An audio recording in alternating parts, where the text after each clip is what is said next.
নির্বাচনের পরে যে সরকার হবে আমার সাপোর্টে 3000 টাকা করে লক্ষ্মীর ভান্ডার।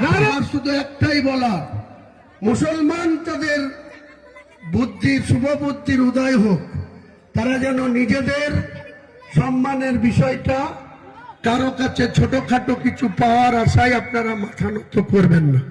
আর কেউ বলবে আমাদের বাড়ির মা বোনদের যে মমতা ব্যানার্জি লক্ষ্মীর ভান্ডার দিচ্ছে, তোর বাপের ঘর থেকে দিচ্ছে, আপনার আমার ট্যাক্সের টাকায় দিচ্ছে। আরে 1000 টাকা দিচ্ছে মুসলমান সহ জেনারেলদের, আর যারা ওর বিরুদ্ধে ভোট দেয় ওবিসি বিজেপিকে দেয়, তাদেরকে দেয় 1200 টাকা। আমি ইলেকশন এজেন্ডায় রাখবো যে মুসলমানরা আমাকে 90টা সিট দেখ, যে সরকার আসবে ওই 1000 টাকার লক্ষ্মীর ভান্ডারটা নির্বাচনের পরে যে সরকার হবে আমার সাপোর্টে 3000 টাকা করে লক্ষ্মীর ভান্ডার। 3000 টাকা। আর এখন যে 20,000 টাকা,